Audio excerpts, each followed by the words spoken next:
risk man, yung 18 na former Marines naman or were willing to face it, especially nung tinawag na ano na lang yun, yung consultative meeting. Oo. So, estopel na yun na-declare na nila. So, yun, decide na sana magbaba. Pero after about 5 or 10 minutes nung nila, na inform nila doon sa baba na mag-attend na sila, yun nga, na tapos agad yung consultative meeting. So, ang relevance nun is, at first, si Paniero Levy was concerned that their appearance might be misinterpreted as recognition of legitimacy. Second, they might be placed under uncertainty as to whether or not they will be declared in contempt, which would jeopardize the safety of his clients. And then when it was cleared that it was only a consultative meeting, they decided to appear so that the truth will be known to the people. And then after that, it became known na wala na pala, tapos na pala yung meeting. Ang galing, no? Iba talaga pag abogado ang talagang nagdedesisyon dun sa mga taktika ng mga gustong makaisa. At mahirap talaga kapag ang talagang tumataktika ay yung mga nag-aabogaduhan lang. So, safe ang ating mga pag-asa, yung mga Brave 18. And that is very important sa ating mga Pilipino.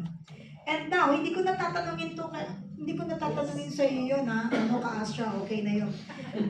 Kasi baka may sabihin ka na naman, kinakabahan ako. Diba?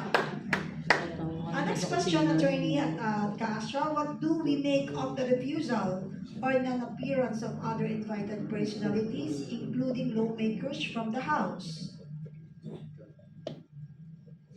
Sa akin, recognition nila ito, pag-aamin nila ito na na problemado yung bagong set ng officers na in-create at inelect nung kampo ni Gatchalian. Alam nyo yung reasoning nila, kanina sinabi ni Ka-Yvette na interparliamentary courtesy.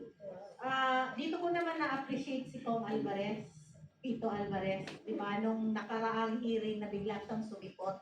Sabi niya na pupunta daw siya doon sana para mag-attend to clear his name. Alam niyo, kapag wala kang tinatago, hindi ka talaga matatakot. That is just an excuse para sa mga lawmakers na inimbita, di ba? And excited ako doon sa sinasabi ni Diskaya na there are 150 names that actually dinilibera nila ng pera para sa sana mapatawag din si Diskaya doon sa hearing ni si Curly Diskaya kasi sabi niya 150 names ang involved doon sa kanyang mga deliveries ng pera na humihingi ng share para sa mga proyekto na kanyang nakuha sa gobyerno.